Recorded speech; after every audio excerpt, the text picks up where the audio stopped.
عزیزان گرامی، پروردگار عالم اس آیت کریمہ میں اس زمین وجود حق کا تعارف کروا رہا ہے۔ نشانی یہ ہے کہ ولو اتبع الحق آباءهم، اگر حق نے ان کی خواہشات کی پیروی کر لی ہوتی لفسدت السماوات والارض ومن فیہن، تو آسمانوں اور زمینوں میں اور جو کچھ ان کے درمیان ہے وہ سب تباہ ہو جاتا۔ مگر زمین رکی ہوئی ہے، آسمان ٹھہرا ہوا ہے، یہ پوری کائنات تمام تر آبودات کے ساتھ سانس لے رہی ہے، تو ماننا پڑے گا کہ قاعدے کے مطابق حق نے کسی کی خواہشات کی پیروی نہیں کی۔ عزیزو، لولا الحجہ، اگر حجت خدا نہ ہو لساخت الارض الاہلہا، تو اگر حجت خدا نہ ہو تو زمین اپنے اہل کو کھا جائے۔ یہ انتخاب وہ لوگ نہیں کر سکتے کہ جو کسی کے دل کے حال سے آشنا ہو۔ کیوں ہم امام کا انتخاب، ہم اپنے لیے اپنا رہنما کیوں نہیں چن سکتے؟ ہم اپنا ہادی خود سے کیوں نہیں منتخب کر سکتے؟ ہمیں حق کیوں نہیں ہے کہ ہم اپنا الہ خود طے کر لیں کہ ہمارا اللہ کون ہے؟ ہمیں حق کیوں نہیں ہے کہ ہم ہادی مطلق اللہ کو منتخب کر لیں؟ ہمیں یہ حق حاصل نہیں ہے۔ بات ہو چکی، میں اپنے روز آنے والے دوستوں کے وقت کو اس مضمون پہ دوبارہ مکررن نہیں روکنا چاہوں گا۔ اللہ کے نبی کا انتخاب بھی ہمارا کام نہیں ہے، ہم نبیوں اور رسولوں کو منتخب نہیں کر سکتے، نبیوں کو منتخب نہیں کر سکتے، رسولوں کا انتخاب ہم نہیں کر سکتے۔ اللہ رسول کے اس مفہوم انتخاب کے بعد ہم نبی کے جانشین کا انتخاب بھی خود نہیں کر سکتے۔ ہمیں یہ اختیار مجید میں ایک آدھ دو دفعہ نہیں بلکہ اللہ کا قاعدہ قانون یہی ہے، اس نے بار بار اس بات کا ذکر کیا ہے کہ حتیٰ اگر ظاہری طور پر بادشاہ اور حاکم، جبکہ وہ معصوم، حضرت طالوت معصوم تھے، حضرت طالوت نبی تھے، رسول تھے، یہ طے ہے کہ وہ رسول نہیں تھے، وہ نبی نہیں تھے، وہ معصوم نہیں تھے، مگر ایک نبی کی طرف سے ان کی نبوت میں ایک حاکم کا انتخاب ہو رہا تھا، تو نبی کی جانب سے ایک حاکم کے انتخاب کا بھی اللہ نے اس نبی کو انتخاب کرنے کا حق نہیں دیا تھا۔ اللہ نے کہا تھا کہ تم کہہ دو کہ میری جانب سے یہ تمہارا حق ہے، جبکہ وہ نبی ہے۔ صلوات پڑھ اللہ محمد وآلہ۔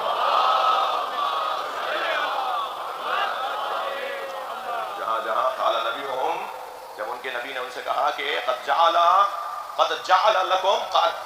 اللہ لکم طالوت ملکا، تمہارے لیے اللہ نے طالوت کو ملک قرار دیا ہے، تو انہوں نے کہا کہ نحن احق بالملک، ہم تو اس سے زیادہ بہتر حاکم ہو سکتے ہیں۔ تو جواب یہ نہیں آیا کہ تم بہتر ہو سکتے ہو یا نہیں ہو سکتے، جواب یہ ہے کہ ان اللہ قد اصطفیٰ لکم، اللہ نے ان اللہ اصطفیٰ لکم، اللہ نے اسے تمہارے لیے منتخب کر لیا ہے، اور جسے تمہارے لیے اللہ نے منتخب کیا ہے اللہ کے نزدیک زادہ بسطۃ فی العلم والجسم، اس کی صفت یہ ہے کہ وہ علم میں بھی تم سے زیادہ ہے اور جسمانی توانائی میں بھی تم سے زیادہ ہے۔ تو معیار اللہ کے نزدیک اگر کبھی کسی کے انتخاب کا بنے گا تو کم سے کم یہ دو چیزیں بنیں گی، ایک تو عالم ہونا چاہیے اور ایک جسمانی طور پر مضبوط ہونا چاہیے۔ جو علمی طور پر اپنے زمانے میں سب سے بڑا وجود ہو وہ حق رکھتا ہے کہ وہ لوگوں پر حکمرانی کرے، خاص طور پر جب نبی کی طرف سے اور اللہ کی طرف سے کوئی بنایا جا رہا ہے، عزیزان گرامی، اور یا جسمانی طور پر وہ مضبوط ہو۔ تو کل تک ہماری یہ بات بہت ہی روشن تھی، آپ محترم سننے والوں نے توجہ سے اس بات کو، اس مفہوم کو بہت تفصیل سے سنا۔ ارشاد ہو رہا ہے کہ من مات ولم یعرف امام زمانہ فقد مات میتۃ جاہلیہ، اس کو ذرا بہتر کیجئے بھائی، من مات ولم یعرف امام زمانہ فقد مات میتۃ جاہلیہ، جو مر جائے اور اپنے زمانے کے امام کی معرفت نہ رکھتا ہو، فقد مات میتۃ جاہلیہ، وہ گویا زمانہ جاہلیت میں مر گیا۔ زمانہ جاہلیت کیا ہے؟ اعلان نبوت سے پہلے۔ زمانہ جاہلیت کیا ہے؟ اعلان توحید سے پہلے۔ زمانہ جاہلیت کیا ہے؟ دعوت ذو العشیرہ سے پہلے۔ یعنی جس زمانے میں لوگوں میں یہ الجھن تھی کہ ہماری طرف اللہ کی طرف سے ہمارے لیے کون نبی رسول یا امام بنا کر بھیجا گیا ہے، دین ابراہیمی کا دور ہے، وہ بھی خاندانی طور پہ کچھ ہستیاں ہیں کہ جو دین ابراہیمی پہ عمل کر رہے ہیں، عموم جو ہے، عوام جو ہے وہ جاہلیت کی زندگی گزار رہی ہے۔ جیسے حضرت جعفر طیار نے حبشہ نجاشی کے دربار میں جب خطبہ ارشاد فرمایا تھا تو فرمایا تھا کہ ہم کیسے رہ رہے تھے، اسلام کا تعارف جب انہوں نے کروایا، جب نجاشی نے ان سے پوچھا کہ اسلام کیا ہے، یہ جو آپ کے رسول نے پیغام آپ تک پہنچایا، یہ آخر اس کا تعارف کیا، یہ ہے کیا، اسلام ہے کیا؟ تو حضرت جعفر طیار نے فرمایا کہ اسلام ایک شفا بخش دوا کا نام ہے۔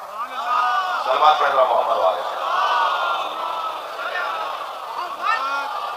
فرمایا کہ ہم ذرا سی بات پر، معمولی سی بات پر صدیوں سال ہائے سال ایک دوسرے کا خون بہاتے رہتے تھے. ہمارے ہاں بیٹیوں کو ذلیل، خواتین کو حقیر جانا جاتا تھا. ہمارے ہاں پڑوسیوں کے لیے کوئی حقوق نہیں تھے. ہم ایک دوسرے کے لیے موت بن کر ایک دوسرے کے ساتھ رہتے تھے.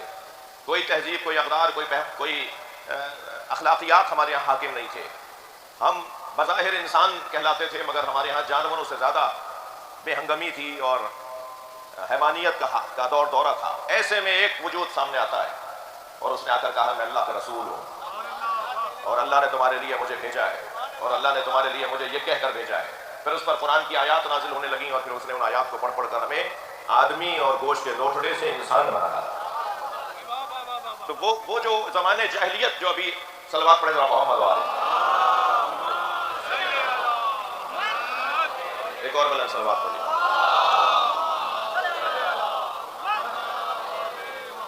اس سے بلند صلوات آپ اور بھی بلند پڑھ سکتے ہیں. ماشاءاللہ بہت بڑا مجمع ہے، مکمل تقریباً شرکت بھرپور ہے. اس سے اور بلند صلوات.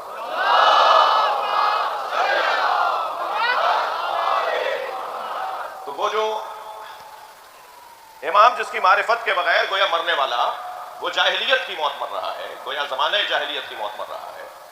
من ماتا ولم یعرف امام زمانہ ہی فقط ماتا میتتن جاہلیہ. میرا محترم، میرا متوجہ مجمع، آپ کو ایک جملہ دیا کرنے جا رہا ہوں. من ماتا ولم یعرف ہے، معرفت کے لیے ظہور ضروری نہیں ہے. جو آواز آتی ہے نا کہ صاحب معرفت پھر کیسے حاصل کرو گے جب وہ ہے ہی نہیں، تمہیں نظر نہیں آ رہے، تمہاری ملاقاتیں نہیں ہو رہی. معرفت کی بات ہو رہی ہے، زیارت کی بات نہیں ہو رہی. کتنے ہی لوگ تھے جنہیں زیارت ہوتی تھی مگر معرفت نہیں تھی، اور کتنے ہی لوگ ہیں جنہیں زیارت نہیں ہوتی مگر معرفت ہے. یہ ہو سکتا ہے کہ اگر ہمیں زیارت نہ ہو تو اس کی ہمیں معرفت حاصل ہو جائے.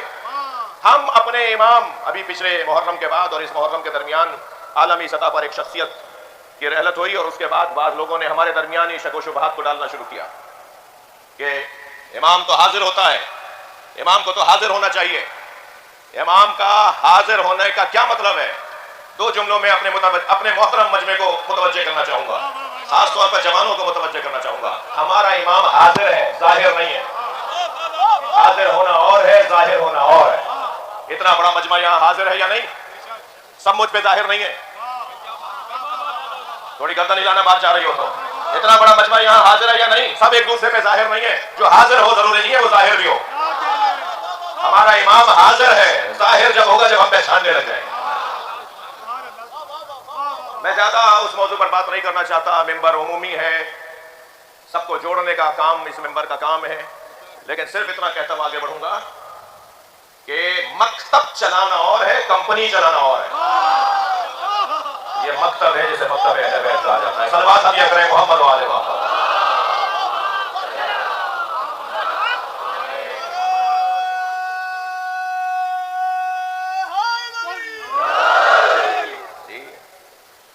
ابھی اعلان کر دیجئے کہ 10 لاکھ فیملیز کو ہر مہینے مثلاً 20,000 روپے مہینہ ملے گا 10 لاکھ فیملیز کو. یہ 10 لاکھ فیملیاں جان مال قربان کرنے کو تیار ہو جائیں گی 10,000 روپے 20,000 روپے دینے والے. کمپنی اور ہے بھائی، تنخواہیں اور ہیں. صلوات پڑھے ذرا محمد والے. اللہ کرے میری بات کہی ہو، اسے بلند صلوات پڑھے.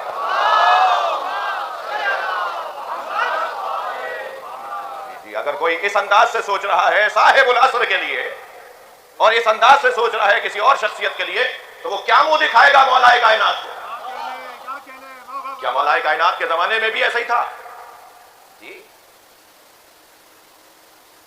کہا شام کے حاکم سے، بات کر چکا ہوں میں، اس کی تکرار نہ ہو، ایک جگہ کر چکا ہوں کہ جتنے لوگ تمہاری اطاعت کرتے ہیں، کہا کہ یہ سب میری اطاعت کرتے ہیں. کہا کیسے طے ہوگا کہ تمہاری اطاعت کرتے ہیں؟ حکم نامہ جاری کر دیا کہ آج کے بعد، معاف کیجیے گا مجھے یہ تاریخ کا عجیب صفحہ ہے، آج کے بعد کدو ایک سبزی ہے، کدو کو قبلہ رخ لٹا کر اللہ اکبر کہہ کے چھری سے ذبح کر کے کھایا جائے گا. جب تک کہ کدو کو جانوروں کی طرح ذبح کر کے نہیں کھاؤ گے اس کا کھانا حرام ہے. ساری مملکت نے ایسا کرنا شروع کر دیا. اور جب سب جگہ ایسا ہونے لگا تو کہنے لگا دیکھو میری کتنی اطاعت ہوتی ہے. اور یہ خبر جب میرے مولا علی تک پہنچی تو حضرت نے فرمایا جیسے کدو تم پہلے کھاتے تھے ایسے ہی کھاؤ، مگر ہوشیار رہو کہیں شیطان تمہاری عقل کو ذبح نہ کر دے. بھائی صلوات پڑھے ذرا محمد و آل محمد.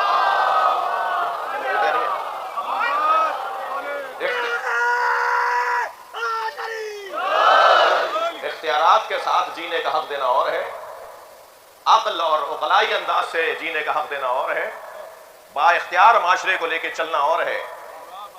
من ماتا ولم یعرف امام زمانہ فقط ماتا میتۃ جاہلیہ، جو مر جائے اور اپنے زمانے کے امام کی معرفت نہ رکھتا ہو وہ گویا جاہلیت کی موت مرا.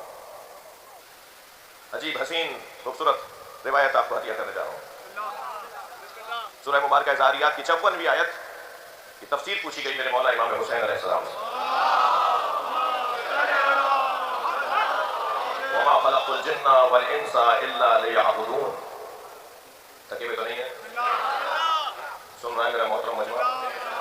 وما خلقت الجن والانس الا ليعبدون.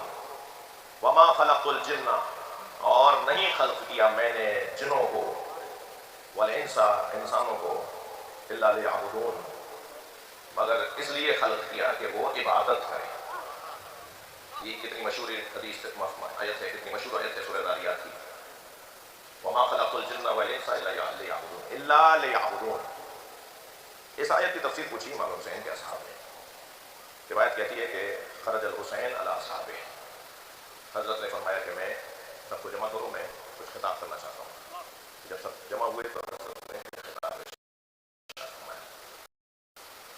فرمایا کہ ما خلق اللہ خلقا الا لیعرفوہ. اللہ نے کسی بھی مخلوق کو خلق نہیں کیا مگر اس لیے تاکہ وہ اللہ کی معرفت حاصل کرے. وما خلقت الجن والانس الا لیعبدون کی تفسیر فرما رہے ہیں. ما خلقت خلقا ما خلق اللہ خلقا الا لیعرفوہ. وَإِذَا عَبَدُوهُ اسْتَغْنَوْا عَنْ عِبَادَتِ غَيْرِ اللَّهِ. اور جب وہ اللہ کی عبادت کرنے لگیں گے تو غیر خدا کی عبادت سے مستغنی ہو جائیں گے. قام رجل فقال بأبي أنت وأمي يا ابن رسول اللہ. ان اصحاب میں سے ایک صحابی کھڑے ہو گئے اور آواز دے کر کہا میرے ماں باپ آپ پر فدا ہے فرزند رسول. فبما معرفت اللہ، معرفت اللہ کیسے ہوگی، اللہ کی معرفت کیسے حاصل ہوگی؟ تو حضرت نے فرمایا معرفت ہو. اب وہ جو مضمون ہمارا مضمون ہے اس کے اوپر استدلال کے طور پر میں یہ روایت لے کر آیا امام حسین کی. فرماتے ہیں معرفت اہل کل زمان امامہ ہو. ہر شخص اپنے زمانے کے امام کو پہچان لے تو گویا اللہ کی معرفت حاصل ہو. الذی تجب طاعتہ. اب یہاں اپنے زمانے کے ہر شخص اپنے زمانے کے امام کو پہچان لے تو گویا اس نے اللہ کی معرفت حاصل کر لی. امام کو پہچاننے کا کیا مطلب ہے؟ پہلے امام علی علیہ السلام، دوسرے امام حسن علیہ السلام، تیسرے امام حسین علیہ السلام. اسے معرفت کہتے ہیں. 12 اماموں کے نام یاد کر لیے، کیا یہی کافی ہے؟ یہ معرفت نہیں ہے. الذی تجب طاعتہ، امام کی معرفت کا مطلب یہ ہے کہ اپنے اوپر اس امام کی اطاعت کو واجب سمجھے. صلوات پڑھے ذرا محمد و آل محمد. بھائی متوجہ ہے نا میں کیا عرض کر رہا ہوں آپ کے سامنے؟ یعنی امام کی معرفت کا مطلب ہے اطاعت امام کو اپنے اوپر واجب قرار دینا. یعنی اگر میں لفظوں کو یوں بدل کے کہہ دوں کہ اگر کوئی امام کو نہیں جانتا تو کوئی اللہ کو نہیں جانتا، اور جو اللہ کو نہیں جانتا تو وہ مسلمان کہاں کہلائے گا. اور بھائی بات ہے بہت روشن. اس فرش اعضاء کے میزبان بھی اثنا عشری ہیں، یہاں تلاوت کرنے والا بھی اثنا عشری ہے، یہاں مرثیہ پڑھنے والا بھی اثنا عشری ہے، یہاں کا خطیب بھی اثنا عشری ہے، یہاں زیارت جو ابھی پڑھیں گے وہ بھی اثنا عشری ہے. اس کے میزبان اثنا عشری ہے، لہذا ہم اپنا موقف دینے کا حق رکھتے ہیں. معقول بات نہ ہو، معقول بات نہ ہو تو رد کرنے کا آپ کو حق ہے، مگر یہ چڑنا، یہ بلبلانا، صلوات پڑھے گا محمد والے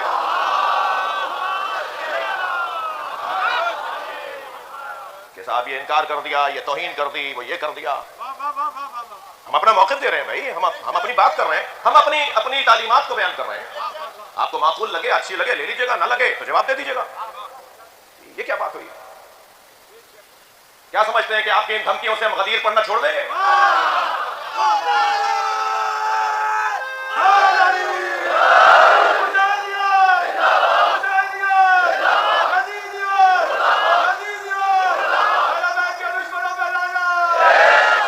نہیں، یہی تو جہاد ہے بھائی.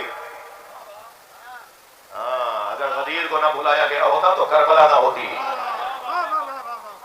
اتنا بڑا نقصان اس غدیر کے بھلانے کی وجہ سے ہوا ہے. اتنا بڑا خون دیا ہے اس غدیر کو دہرانے کے لیے، اس ولایت علی کو دہرانے کے لیے، اس امامت مولا علی کو دہرانے کے لیے، اس مفہوم امامت کو سمجھانے کے لیے. جی مجھے پہلا مصرع یاد نہیں ہے، شاید دوستوں کو یاد ہو. حسین کہنے کی جرت نہیں تو مر جاؤ، امام یاد کریں ایسے کام کر جاؤ، حسین کہنے کی جرت نہیں تو مر جاؤ. ہمت کریں معقول انداز سے، کوئی کسی کو چٹکی بننا.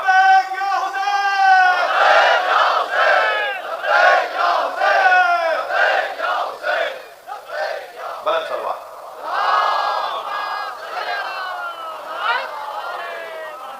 جی معرفت امام کی گویا اللہ کی معرفت کا ایک مقدمہ ہے. اللہ کی معرفت کا عنوان مکمل نہیں ہوگا جب تک کہ ایک جنگ تھی، گھمسان کی جنگ. وہ بوہے کا عالم، سروں پہ سر گر رہے، تنوں سے تن جدا ہو رہے، سروں سے تن جدا ہو رہے، تنوں سے سر جدا ہو رہے، چیخ چلانے کی آوازیں، الامان الحفیظ کی صدائیں. میرے مولا نے تلوار نکالی ہوئی ہے اور علی بن ابی طالب کی تلوار ایک وقت میں کئی سر گرا رہی ہے. کہ ایک مرتبہ مولا کے سامنے ایک شخص آ کے کھڑا ہو گیا، کہنے لگا یا امیر المومنین مجھے اللہ سمجھائیں. اللہ کی تلوار رکھ دی، اس پہ خطبہ ارشاد فرمانا شروع کیا.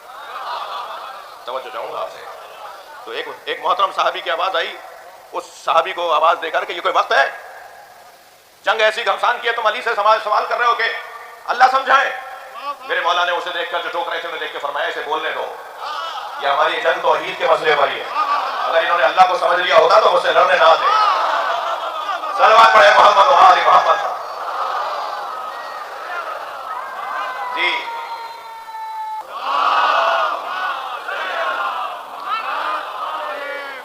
اور بلند صلوات.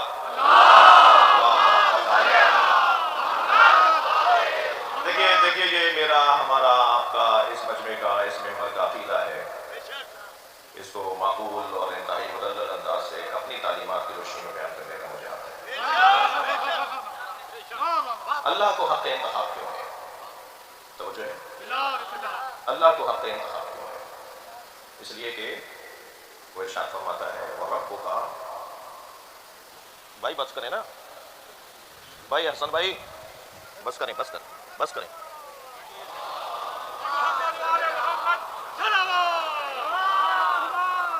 میں تماشا روک رہا ہوں اور آپ تماشا بڑھا رہے ہیں.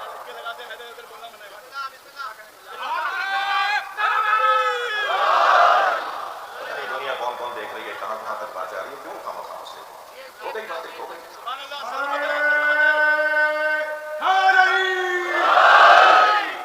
بات آگے بڑھے. آپ نے کبھی غور فرمایا کہ امام کو، حجت خدا کو انتخاب کرنے کا عوام کو کیوں حق نہیں ہے؟ قرآن نے پکار کے فرمایا وَرَبُّكَ يَخْلُقُ وَيَخْتَارُ. اللہ ہی خلق کرتا ہے اور اللہ ہی منتخب کرتا ہے. اچھا اللہ کیوں منتخب کرتا ہے؟ اس لیے کہ ربُّكَ يَعْلَمُ مَا تُكِنُّ صُدُورُهُمْ. اللہ جانتا ہے کہ دلوں میں کیا گزر رہا ہے. بھائی اللہ دلوں کے راز جانتا ہے نا، تو اسی کو حق ہے کہ وہ انتخاب کرے جو دلوں کے راز جانتا ہو. اب جو دلوں کے راز نہیں جانتا اسے انتخاب کا حق بھی نہیں ہے. اب سوال میرا یہ ہے، آپ محترم سننے والوں سے ایک لمحہ فکریہ ہے جو اس بحث میں اور اس بیان کے اندر ایک منزل پر میں لے کر آیا ہوں. وہ یہ کہ جس امام کی معرفت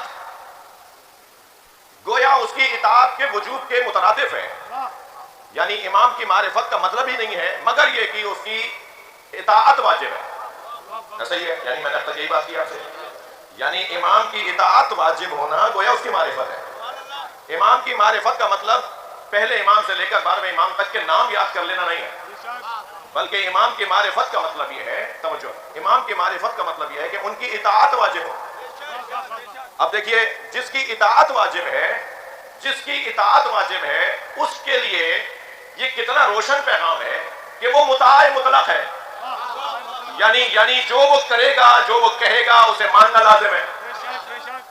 جو وہ بول دے اس پر عمل کرنا واجب ہے، جس سے وہ روکے اس سے رکنا واجب ہے. یعنی جس کی زندگی کے مطابق میری اور آپ کی زندگی گزرے، تو گویا میں نے اپنے زمانے کے امام کی معرفت حاصل کر لی، اور گویا میں نے نبی کی نبوت کو سمجھ لیا، اور گویا میں نے اللہ کی توحید کو مان لیا. تو کیا اب اسی امام کا حق نہیں ہے کہ وہ قسیم النار والجنہ کہتا ہے؟ کیا اب اسی امام کا حق نہیں ہے؟ یعنی اب اگر میں یوں کہہ دوں کہ وہ کسی کو اشارے کر کر کے کہے، یا جنت سے اشارے کر کے کہے کہ یہ تیرا ہے، اور دوزخ سے کہے یہ تیرا ہے، یہ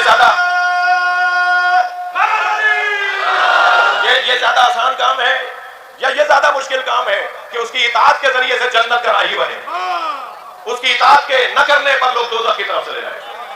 مجھے امام شافعی کے وہ 4 مصرے یاد آ رہے ہیں جس میں وہ فرماتے ہیں علی حبہ جنہ. اب آپ دیکھیے، 2 مصروں میں انہوں نے جیم نون تے کو 3 دفعہ استعمال کیا ہے، اور تینوں مرتبہ علیحدہ مطلب میں استعمال کیا ہے. علی حبہ الجنہ، علی حبہ جنہ، علی وہ ہے جس کی محبت دوزخ کی ڈھال ہے.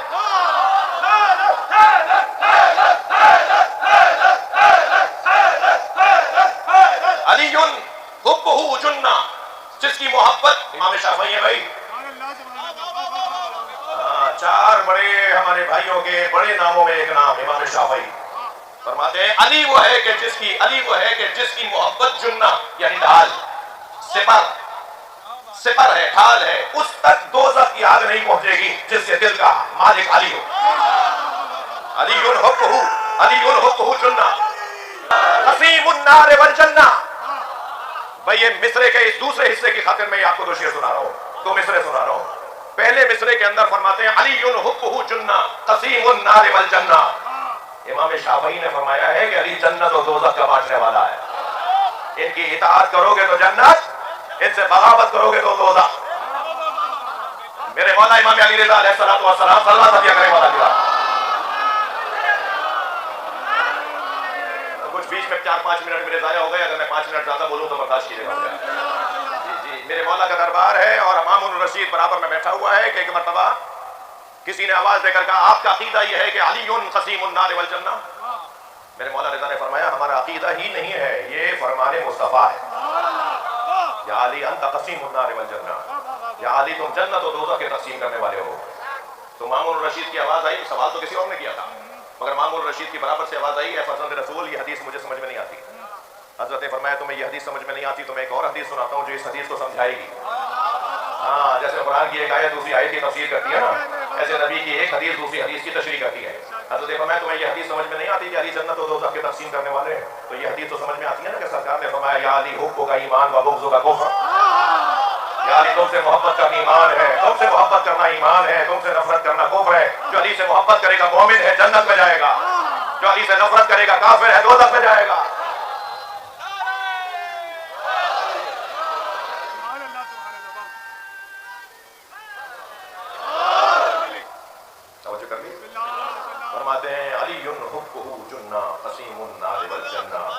وسیع المصطفیٰ حقا امام الانس والجنہ. امام شافعی فرمایا ہے جنہ، جنہ اور جنہ، یہ شعری ذوق بھی ہے نا.